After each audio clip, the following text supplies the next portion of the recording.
Hi guys, my name is Bobby. Welcome back to my channel, and today I'm going to be talking about roughly 10 or so books that I would like to get read before the end of 2020. Okay, so first off, I'd like to apologize if you can hear my fan in the background. It is like 80 something degrees here, and it very rarely gets that hot in Washington State. None of the housing around here, houses, apartments, anything, has air conditioning because we usually don't get that hot, so we have fans running. It's fucking hot in here. I live on a second-story apartment. I'm sorry, you're gonna have to bear with me. I'm dying over here. But anyways, I would like to talk about kind of like the books that I want to get read before the end of 2020. There's so many things that I want to read, and I made the list, and they're all stuff that I really would like to get to. There's only one that's been on, no, two, that has been on multiple TBRs that I have yet to read, and it's kind of like, and so I really need to, oh no, three. I lied. Anyways, first on my list is My Dark Vanessa by Kate Elizabeth Russell. I know I put this on like 3 or 4 TBRs, still haven't read it. It was a gift for Monica. I really need to read it, and I really want to read it. I've heard nothing but good things about this book. I just haven't been in the mood to read it, and I think I've noticed that lately, and especially in this past month. Like, we're about halfway through August, and I've noticed it a lot this month. Anything that has to deal with a heavy topic, I'm finding a really hard time to pick up. I'm currently failing at my own book club right now. I probably won't even finish the book. And most of it's because it's about heavy subject matter, and it's a very kind of slow moving book, to where with all the stuff going on in my life, I don't have the mental capacity to deal with a really heavy topicked book. I mean, it's very heavily about slavery and the treatment of slaves and stuff like that, and that's really hard to process. This is a story about a girl who, when she was in her teenage years, I think in high school, she has a sexual relationship with one of her teachers and thought it was special and great, and it was like her first, she considers him like her first love. Now she's an adult. There's other girls that are coming out saying that he did the same thing to them, and she has to come to grips with the fact that she was abused. From what I've heard, this is very, very dark, but very, very good, and I really want to read it. But with everything going on, I just don't have the brain power to pick up something that's really hard hitting. I'm hoping once we get into the fall months, I should be able to. My dad, as most of you know, has dementia. It's gotten really, really bad over Corona, during the COVID-19 shit. He's been escaping a lot and running away, and, you know, cops picking him up. It's been bad. Like, before COVID, we would take him places and go do things and stuff like that. And since COVID, we can't do that. He's 72 years old. He's high risk, for one. He has dementia, which also makes him high risk. And he doesn't have any sense of boundaries. He won't wear a mask. He doesn't understand the social distancing. He doesn't understand that you can't just go to people's houses and go visit them right now. He does not understand that concept. Anytime he's in a car going for a drive, either a doctor's appointment, something like that, he sees people going for walks without masks because you can social distance. He sees people driving without masks. You don't need to drive with a mask on. So for him, he thinks that we're full of shit and my sister and I are lying, so he keeps escaping, and it's getting worse, and it's only because of COVID. If COVID didn't exist and this wasn't fucking happening right now, I could take him to Daniel's sports games and all the other stuff like we were doing before, and he was totally happy and fine. But he wants to go places and doesn't understand why he can't, because it's too abstract of a concept for him, or he thinks we're lying. So when he sneaks out, he makes up lies about my sister and I to try to get people to feel sorry for him so that he gets the attention. It's a whole mess. So with emotionally and physically dealing with all of that shit and the stress of that, and controlling all of his finances, plus my job in grocery retail, and just having to deal with all of that and all those people, plus, you know, being home when I am home, like with my husband, my kids and my husband are probably the most low maintenance thing in my life right now. To circle back around, any books with super heavy topics, like, my brain just cannot handle it. I think that's why July was so great, reading all the fluffy face smut, because it was just that fluff. I didn't have to think. It was fun. I could lose myself in the world. And I think those kind of reads are what I need right now. Horror I've been struggling picking up horror as well. Haven't picked up Richard Lehman yet, and I should be, but I just don't want to right now. And I think I don't know what it is about that, because horror is kind of a fun escape for me, because I'm a sick, twisted person. But for some reason, it's just not appealing. I've been reading a lot of fantasy, stuff like that, stuff that's keeping me engaged, to where I get lost in the story, and I'm just going to allow myself to do it. because I need that mental break. So I didn't mean to take this big, huge detour from my actual video, but I felt like I kind of wanted to update you guys because this video is going up late. It should have gone up a couple of days ago. So, you know, to kind of, so you understand where I'm at, like, I may not stick to my TBR very well. And I'm going to try. Like, I'm excited about next month. There's a readathon next month I'm going to take part in that I'm really excited about. Like, there's stuff to keep me going, and I am reading. It's just not what I'm supposed to be reading. So, you know, I'm just kind of giving you guys, like, this is what's going on. I'm really sorry, like, if I'm not reading what you're expecting me to read or what you were looking forward to. I apologize, but this is for my mental health. Like, I'm trying to just read what's making me happy so I can escape and I feel happy, pretty much. So anyways, enough of that. Sorry. I just I felt like I needed to get that out there so you guys kind of know what's going on, because I tend to be very open anyways. Just, you know, not that I owe anybody anything, but, you know, I created this channel. There's almost 800 of you here. You know, I feel you deserve to know why I've been kind of like, and this is the next video that I made since a whole bunch of shit went down with my dad. So I just wanted to let you guys know kind of where I'm at. But I do want to read all these books by the end of the year. It's just, I'm not sure when I'll get my Dark Vanessa read. I gotta be in the right headspace. The next one on my list is Crescent City by Sarah J. Maas. This was a gift from Cody, from Cody's Book Corner, for my birthday. She heard from Becca that I was in the middle of reading the ACOTAR series, and so she went ahead and bought me this one. I did have it on my wish list already because it's her first adult fantasy novel, which I think is bullshit, because ACOTAR to me is new adult fantasy romance. Like, that is not fucking YA. There's too much sex in there to be YA.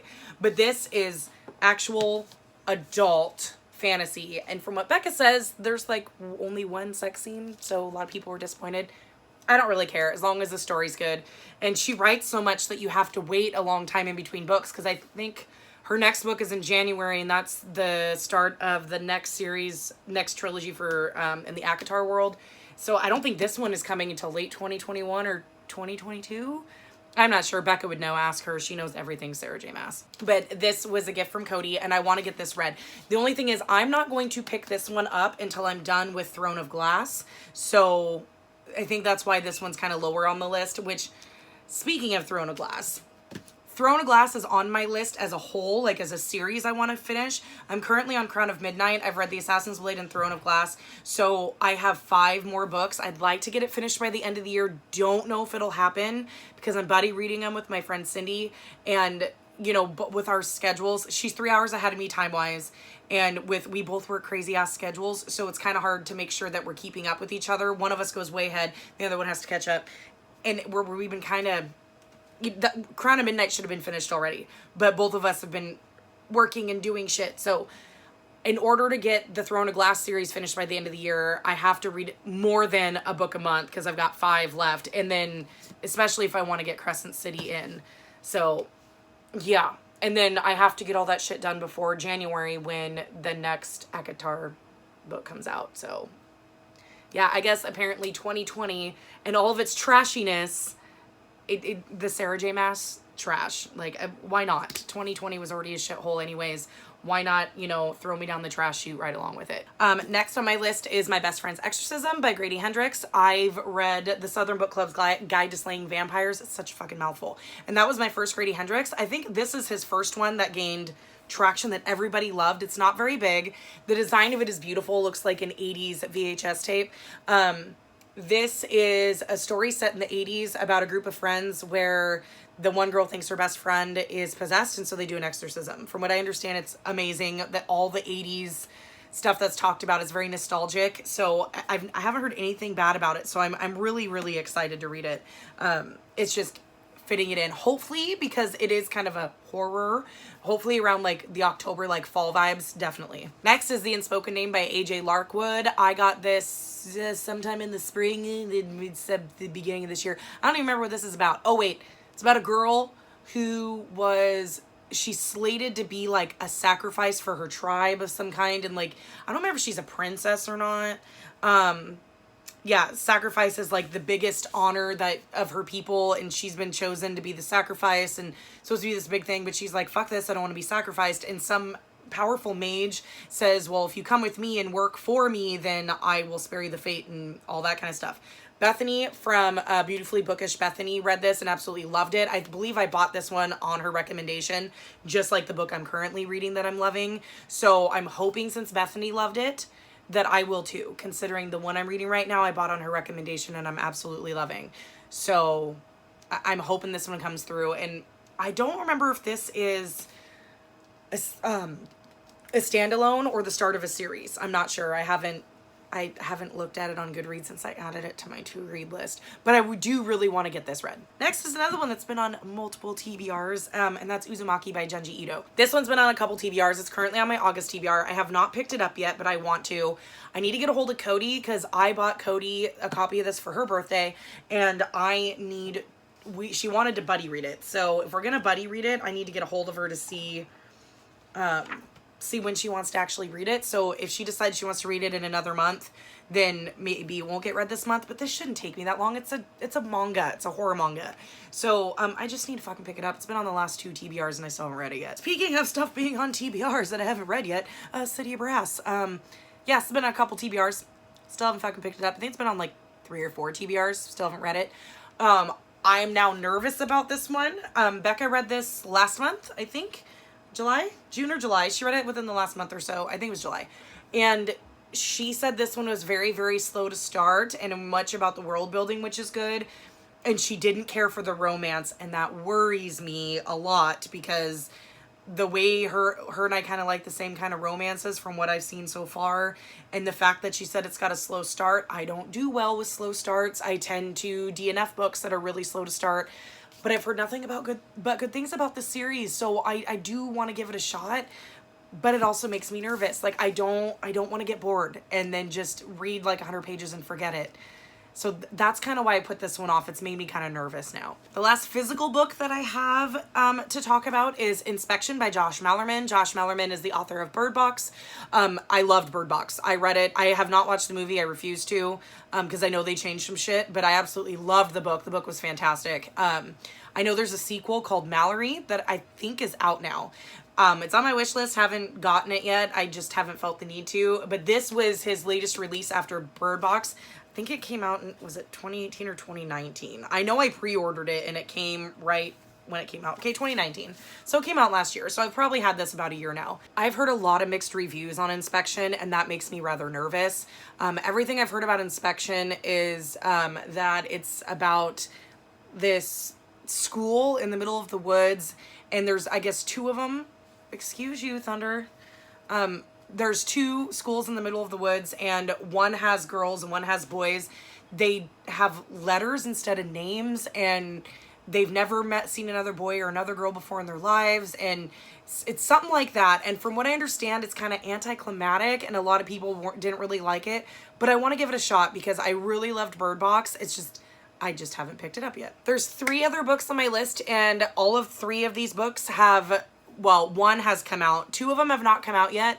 The one just came out. I just don't own a copy of it. And that's Burn Our Bodies Down by Rory Power. This is her second novel. She is the author of Wilder Girls. I've also heard mixed reviews on this one. Was it Kayla that loved it from Books and Lala? There was 2 people that I know that loved Rory Power. One loved it and one hated it. And I know Chelsea from Chelsea Darling Reads hated it. But I just read that on Goodreads because she hasn't posted in a couple of months. I think Kayla loved it. Either way, I want to read it because I loved Wilder Girls. Wilder Girls was also one that was very polarizing. Either you loved it or you hated it. I was one that loved it. Cody's going to read it this month. I'm curious to see how she thinks of Wilder Girls. But Burn Our Bodies Down is about a girl who has lived with her mom. It's only been her and her mom. And I don't remember if she like finds a picture or something like that. Like she wants to know who her other family is and her mom refuses to tell her. She somehow finds out where the rest of her, or where her grandma is, her mom's mom. And so she goes to go see her and stay with her. I guess the town where she lives is kind of creepy and eerie and there's a bunch of corn. Not really sure other than that. I'm sure it's got some kind of supernatural element. Wilder Girls did. But yeah, I really want to read that one because I loved Wilder Girls. They're the next two, or the last two, are sequels. The first one is The Savior's Sister by Jenna Moreci. I haven't talked about The Savior's Champion in a while, but The Savior's Champion came in a book box that which was the Bookie box that was run by a booktuber. She hasn't done it. She closed it down like a year or so ago, and I had subscribed to it and I really liked her box, but that was one of the books in there. Jenna Moreci is an indie pubbed author. She publishes her own books. She also has an AuthorTube channel that I subscribe to. The Savior's Sister is the companion novel to The Savior's Champion. The Savior's Champion is a story about Tobias, who in this world, I forgot, is it Thressen or Tessin, or I can't remember the name of the world. It's been forever. I read it 2 years ago when it came out, so it's been a while. I might reread it before The Savior's Sister comes out. The Savior's Sister comes out at the end of September 20th, I believe. So in just a little over a month, I have it pre-ordered. I'm so excited to get it. I wanted to get the hardcover, but I ended up getting the paperback because the copy of the Savior's Champion that I have is paperback, so I want them to match. But anyways, The Savior's Champion is the story of Tobias. He lives in this world where only one person has magic, and she's called the Savior, and so she's like a queen, kind of, but her dad usually rules over her until she gets married, and he's called the Sovereign, and so they have the Sovereign's Tournament, and in that, I think it's up to 12, I think it's 12 men compete to become her husband. Like, whoever wins gets to be her husband and then takes over as the Sovereign, and the next baby girl that she has will be the next savior, and blah blah blah, and that's how it continues.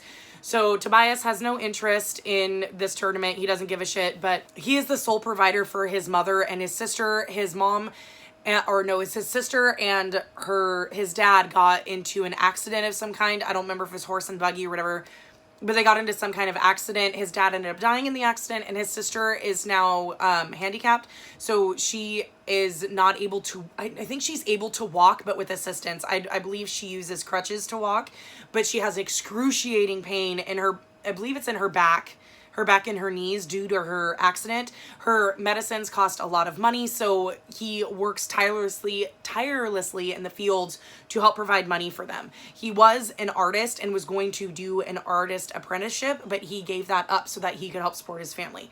So when the Sovereign's Tournament happens, his friend decides that he's going to join because he wants to marry the hot savior, and decides that, well, you get a whole bunch of money if you win. And Tobias was like, yeah, okay, whatever. And at the last minute decides that he's going to join the tournament because he knows that the money that his mother will get immediately from him joining will help pay for his sister's medicines. And in the Sovereign's Tournament, there's only one winner, and it's a fight to the death between these 12 guys. So there's a whole bunch of people that apply, and then they hand pick which ones are going to compete. Of course, Tobias is picked to compete. They are all given monikers. So of course, Tobias is called the Artist. There's the Hunter. There's the Adonis. Like, they all have different monikers to kind of help you keep them straight. Of course, there's quite a few of them that you don't really need to get to know. They die off pretty quick. But they go underground into this labyrinth, and it's very, very inclusive in the story because the labyrinth is where all these tasks are taking place. Some of them are physical, some of them are mental. It just depends. And in between, they get little prizes and they get to meet the savior, and there's all this stuff that happens. It's very, very good. At the center of the story is a love story, which I don't want to say much about it because it'll kind of spoil the book. But there is a love story at the center, and from listening to Jenna and stuff like that, The Savior's Sister is a companion novel, and it's told from Layla's point of view, and Layla is the main female character. So hearing it from her point of view, you're going to get more world building, more history of the magic, because I think, what did she say? She writes in, I can't remember the different terms for like writing. Like, I think she said hers is third person deep. So the whole point, all during the Savior's Champion, you only get Tobias's point of view. So everything you learn about the world is what he knows and what he's experiencing. So you don't get much world building outside of his town, and then once he's in the tournament, like that. And you don't know anything about the magic because he doesn't know anything about the magic. The magic is confined to the Savior. So when you follow Lila, in the second book, in The Savior's Sister, which is a companion, so it runs parallel to The Savior's Champion. So you're just getting her point of view of the events in The Savior's Champion. We're going to get more world building, more about the magic system of the Savior. that whole 9 yards. So I'm really excited for it because that was one of the critiques that people had about the first book, is that there wasn't enough world building and there wasn't enough about the magic system. And like she explained, Tobias doesn't, you get it from his point of view. So he's in a labyrinth underground. He can't give you world building that because it doesn't pertain to the story. So we're gonna get that in the second book, and I think she said it's gonna be upwards of a 6-book series. So I'm really excited about The Savior's Sister. I'm so excited. I really enjoyed The Savior's Champion. I really loved the tournament aspect. It'll be interesting to see it from Layla's point of view because she is in the castle predominantly the entire time. So I think we're gonna get a lot of the politics and all that shit this time. So I'm really excited.